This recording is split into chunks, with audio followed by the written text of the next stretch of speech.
Hello and welcome to Live Vedanta, a podcast where we explore simple living and high thinking.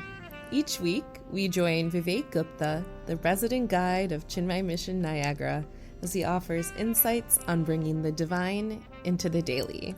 Vivekji has experienced much of what the world has had to offer, whether it's attending an elite business school or traveling to almost 50 countries. However, tired with the inconsistent and incomplete peace associated with these pursuits, Vivekji decided to turn his journey within. For over 2 years, Vivekji studied the insights of independent joy at a monastery in India.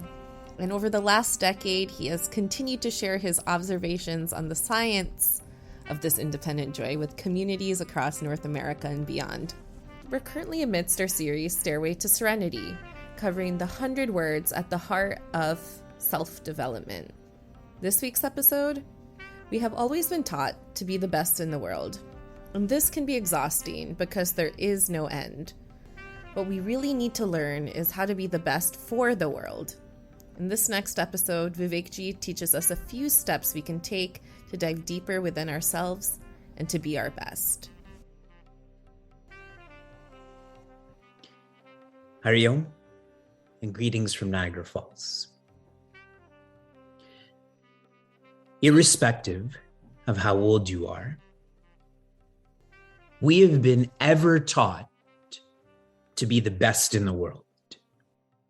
Do you agree? Think of your education. Think of the messaging that one gets through social media. Be the best in the world. Those who follow such a teaching are always exhausted. This is an exhausting journey because there is no end.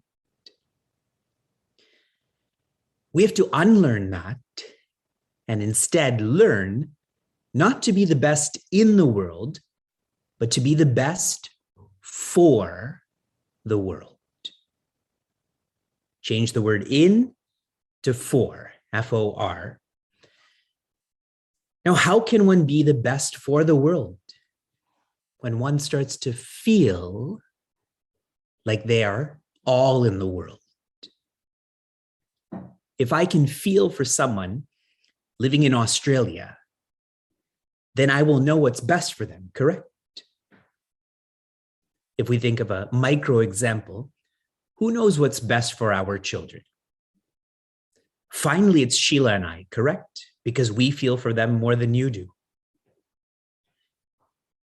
The vision of this course, any course you're in with me, can be summarized in 3 Sanskrit words.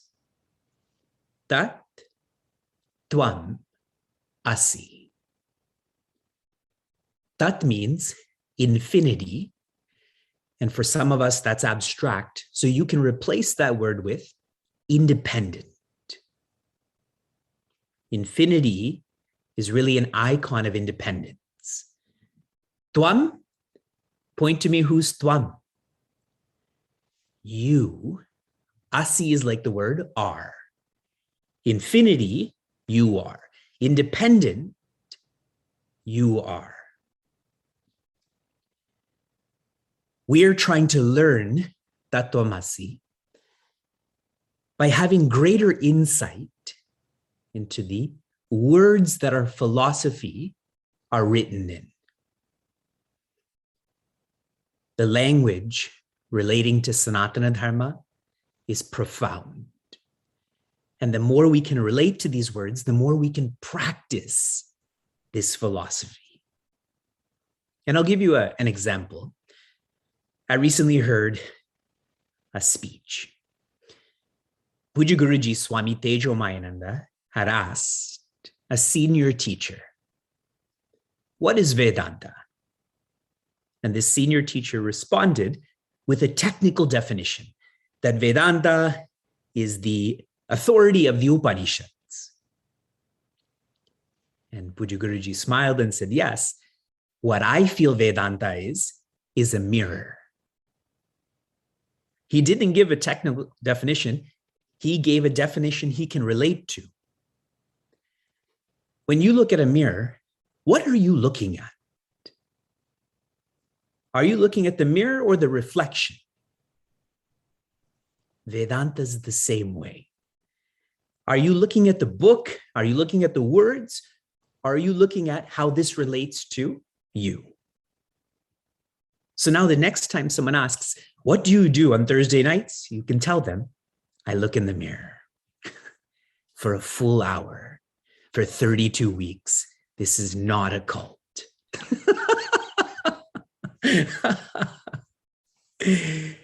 Reviewing last class, our 14th word is satsanga. In English, nobility. How does one practice nobility?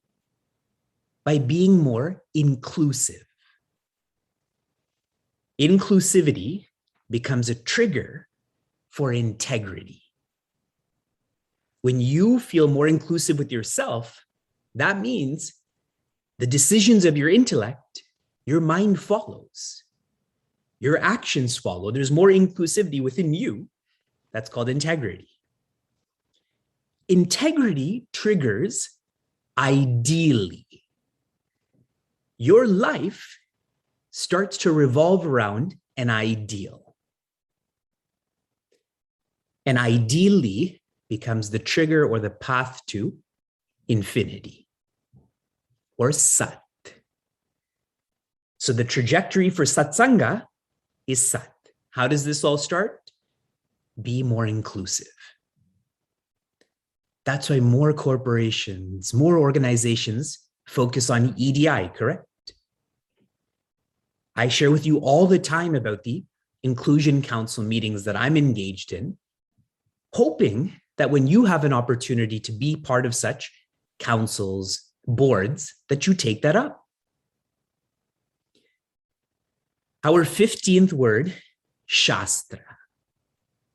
In English, scripture. How many of you have had a relationship with the scripture, whether it's Ramayana, Bhagavad Gita, Tattva Bodha, whatever, for more than 10 years? By show of hands, for more than 10 years. A lot of you.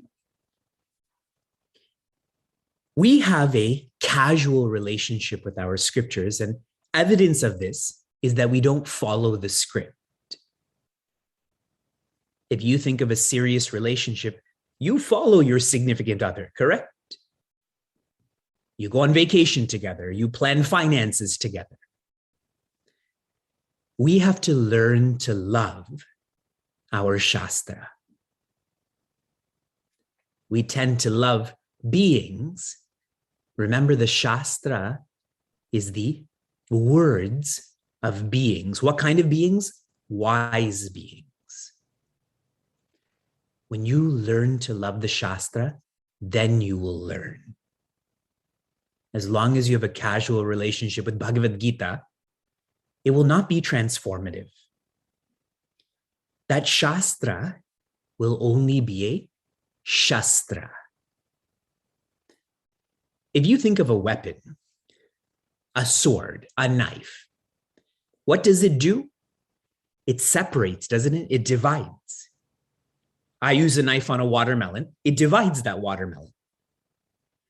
So much of our education, our learning, is about division. I should be the best in the world, not you. Yes? And the third word, which I introduced, this is our 16th space, is Vedanta. Vedanta in English, spirituality. Remind me, I've shared this with all of you many times, what are the two qualities that we are drawn to in another human? Really, in any experience. What are the two qualities that you like and love in another person?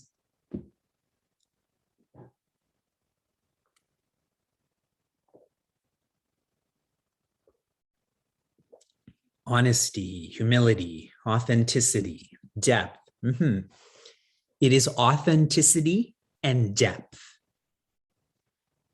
I've read many reports written by social scientists that share authenticity and depth. And what's fascinating about this, social media makes us the exact opposite, isn't it? Catfishing, as an example, and depth. What are people discussing on social media? Anyways, authenticity and depth. Vedanta, Veda means to know. And Anta means inside. So to know inside life, inside you, Vedanta is the most authentic and deep. And that's why those who are authentic and deep have a strong relationship, have a strong propensity for Vedanta. Like all of you. This is completely optional, yet there's hundreds of you. Because you're drawn to that which you're naturally drawn to. Another meaning for Vedanta, Veda means knowledge, Anta means end. So Vedanta is the end of knowledge, which means once you have internalized Vedanta, you don't have this thirst for wanting to know more.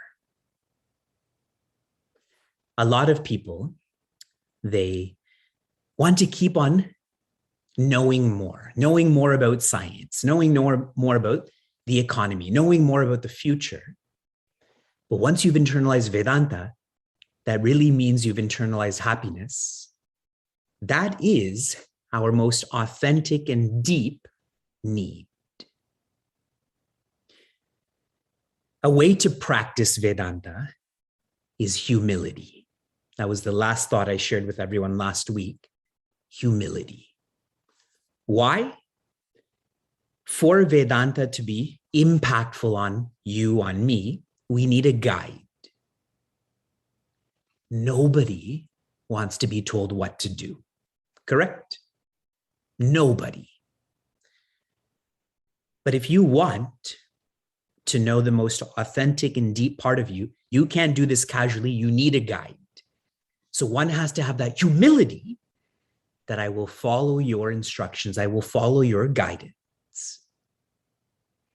And that humility has to be extreme because Vedanta teaches us that at the most authentic and deep level, we are all one. My name is Vivek, your name is Mukul. I'm 5'11", you're 5'10", I'm guessing right now. So if we are one, it can't be based on our name and our form. It has to be based on the word I used last week, life. Your lifestyle and my lifestyle is different, but our life is the same, which means I have to be ready or humble to let go of this sense of individuality. This is who I am, and that's who you are. And this is a reason why, when it comes to Vedanta, there's a high attrition of students.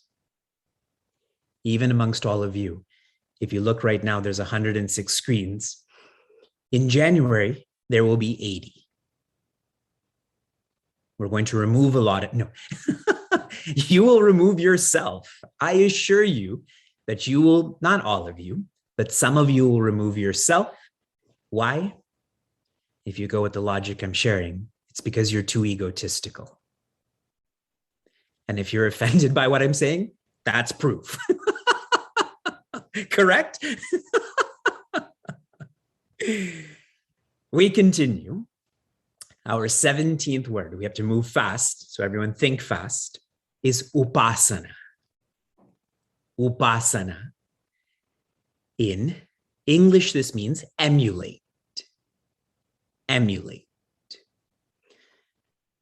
The etymology of the word upasana, upa means near. Everyone come closer. Come, upa. And asana, you're already doing that. That means to sit. So upasana means to sit close. Sit close. Now think, when do you want to sit close to someone? When they have food? Like, imagine going to a theater, whoever has the most chocolate, that's who I want to sit beside. They smell good. In our case, it's someone who can see what we can't see. Correct? Even if we were together and I was trying to show you, look, there's a blue jay outside, but you can't see it. So I'll say, come here. And then I'll hold your head and say, look, there it is. In a secular sense, we call this an internship, correct? You sit close to someone who knows more than you. A mentorship. You sit close to someone who knows more than you. So to emulate how we can practice upasana,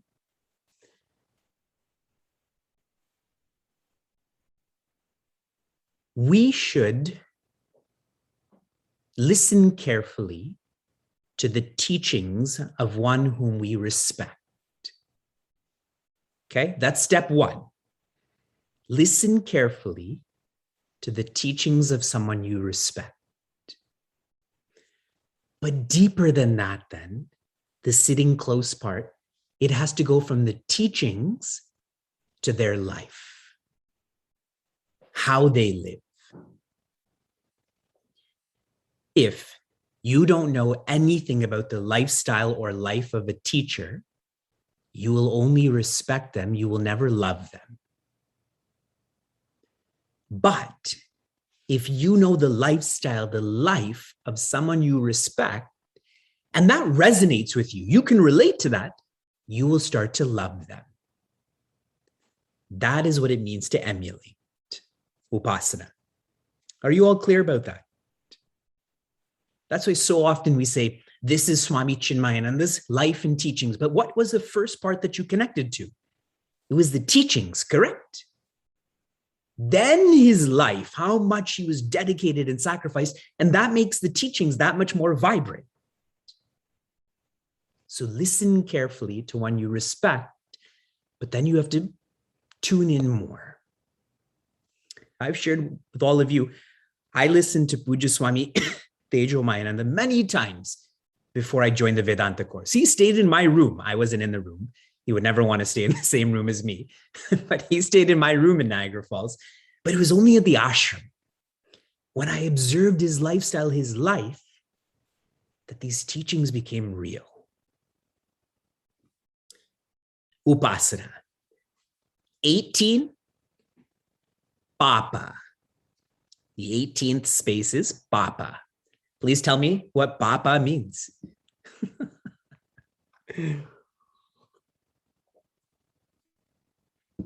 Our younger son Shuka is such a suck up.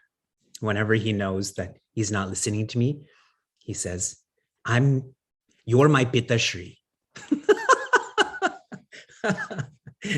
Instead of saying Appa, he'll say, you're my Pitta Shri. Papa is not a relationship in terms of a father-like figure. Papa means worldliness. Worldliness. That is a very specific term to such a forum. So if you want to think about it in another way, it is extroversion. Extroversion. The etymology of this word is pati. And before I explain that, do you all know what the word pati means? Can you share with me in the chat what pati means?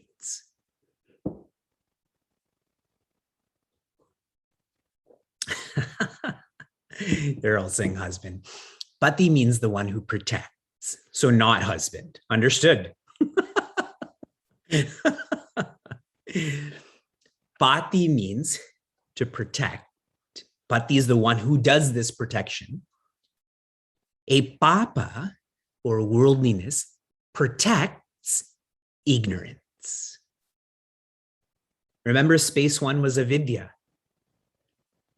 Papa protects that space. In other words, you never leave that space then. Shared from another perspective, if you think of worldliness or extroversion, it's going in the wrong direction. We all want to be joyous, but the more worldly I become, the less joyous I become, the more addicted I become. So it's going in the wrong direction. So now, when you're driving and you come to feel that you're going in the wrong direction, what do you do then? Do you hit the gas faster? You slow down, right? How can we go from being extrovert to introvert? Slow down. I talk about busyness so much in Meaningful Mornings, about how unhealthy that is. When you slow down, it gives you that bandwidth to step back.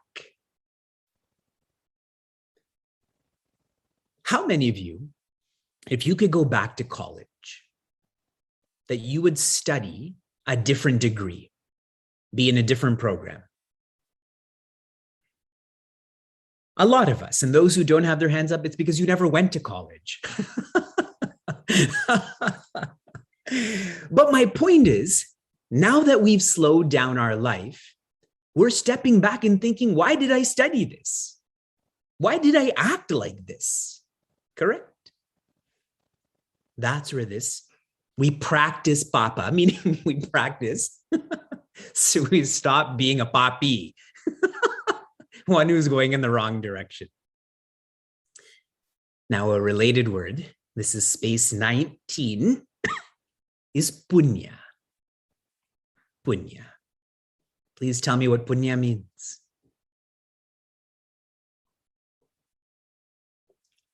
Merits, introversion. Good. Goodness. And if papa is extroversion, then punya is introversion. The etymology of this word is punati.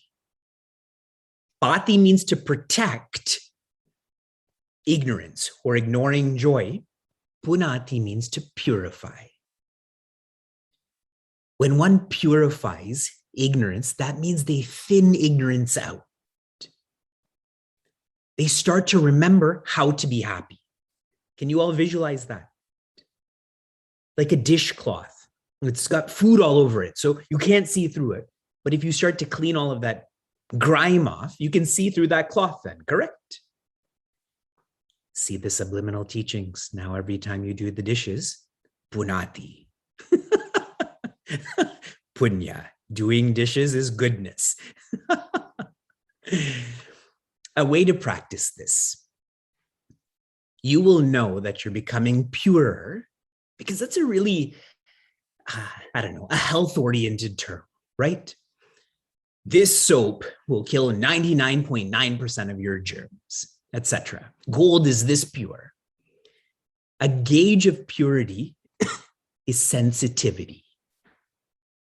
Sensitivity. If you think of someone who has to go through sensitivity training, most likely, why are they going through that training? Please share in the chat. If they're forced into sensitivity training, why? Because they're sexist or they're racist, etc., correct? Now, I know all of us are not sexist. We are not racist. But the sensitivity training that we can still engage in is to be more compassionate, to be more empathetic, no? Whenever we think of ahimsa, that word will come. Ahimsa means non-harming. We always limit that to physical non-harming. Now, if you observe families and you observe abuse, what's more damaging, physical abuse or emotional abuse? We all know it's emotional, correct? And that's my point, is we have to stop taking matters literally, that I'm not a sexist, I'm not a racist, so why do I have to engage in becoming more sensitive? because this helps me with oneness. Yes. Okay, let me make this even more tactile. Punya can be practiced by being a suhrid. Suhrid. This word is not going to come in the moksha pata. Show me your hrit or your hridaya. Can you show me? Is it intact? It's not broken. Okay. And the prefix su, what does that mean? It means good-hearted, but better is large-hearted. A sign of a large-hearted personality is one who has no external expectations. They have no external expectations. So putting this into context, suppose one of you needs some help. You're having stress issues with an exam that's coming up. So we meet, I give you some techniques, and at the end of our meeting, I go like this. Albany, Cleveland, Niagara. I can give you 10 links to donate to. That's not being very large-hearted then, correct? That is very transactional. But to be large-hearted is you give and you have no expectations externally because, and everyone who's in the Upanishad course, this was one of my last messages. Let's see if you remember. I asked all of you that if I die today and someone asks you, what was one of your teachers like, as in Vivek? What will you remember me as or write to that person? That my message is, you should have higher expectations of yourself. If I die today and someone asks you, what do you learn from Vivekji? To have higher expectations of myself. Because if you do, you will have lower expectations of others. You will be good-hearted. That is punya. Such beautiful connections, no? All tightly shared in our Shastra. And our last word, we're doing pretty well with our pace today. Space 20. That means we've completed 20% of our moksha pata. Do you all feel 20% more enlightened? 32 weeks and you'll be enlightened. This is amazing. Please don't tell people that. This course will be ended immediately. Imagine my master starts to feel that I'm selling enlightenment in 32 weeks. The 20th space is Rina. That's R-N-A. Rina's, that's a biology matter too, right? Like there's DNA and then there's RNA. And some of the vaccines are mRNA. Am I saying this correctly? Swipe my shoulders like this a little bit. All of the healthcare workers are just looking away in sadness for being in this class right now. Rina means gift. Gift. Sometimes this will be presented as debt, D-E-B-T. I want us to be oriented towards this as gift. What is a gift? Have you ever thought about that? That's what's lovely about such study groups, is you don't take any experience for granted. A gift is based on two technicalities. The first, it is given by another. It is given by another. This weekend, we have our silence retreat. 47 seekers, 50 hours, and Sheila, who's in class right now, has very graciously agreed to take herself and Vyasan Shuka to Toronto so that I can be in the silence retreat more actively. That means I have to look after my own food. That means I'm going to Taco Bell. See, someone's not giving it to me. I'm paying for that. That's not a gift. I'm not going to receive that bag and thank you for this rina. Hariyom. And then drive away. I'm paying for it. Now, the second technicality is it's given with love. Given by another with love. And really, I shouldn't have to say anything more. All of you who are reflecting on this, what should you be reflecting on? Who is actually gifted to you in life? Everything you've received with love. And making this even more applicable, how many gifts have you given in your life? When you give, do you give without expectation? If there's an expectation, it's not love then, correct?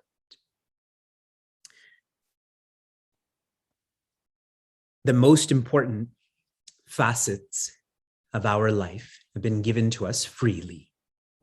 They are gifts, like oxygen, like values. A way to practice rina is to be more grateful. The more grateful you are, tell me what emotion is going to come next. The more grateful you are, you can't help but express this, so you express it as generosity. This is how we make use of this philosophical word, rina. And one more perspective on how to think about this. You have been gifted. Gifting back is a way of paying it forward. I have been driving all of us towards not just satsanga, but seva sangha, particularly prithvi seva sangha. Please listen to this carefully. Sangha means association. Seva sangha, an association of those who serve. Serve whom? Prithvi. Prithvi means our earth, our divine mother, has endlessly gifted to us. Rina, I should be grateful, I should be generous, I should pay it forward so that others can experience the same gift. But climate change is not allowing for that, correct? 25 years from now, maybe even sooner, 10 years from now, people may not be able to experience fresh air, fresh water like we've all experienced. Prithvi Seva Sangha. I'm going to remind all of you about this again and again and again so that we organize ourselves. The more organized we get towards serving Earth, the more impact we'll have. Vedanta, Upasana, Papa, Punya, Rina. If you enjoyed what you heard or want to learn more, share this episode with a friend or find us online at facebook.com/cmniagara. For those on the journey of self-development, Chinmaya Mission Niagara provides a community forum for seekers to listen, reflect, and contemplate. This podcast is produced by the Young Adults of Chinmaya Mission, an international nonprofit working to transform individuals through the knowledge of Vedanta. Until next time, inspire, love, be.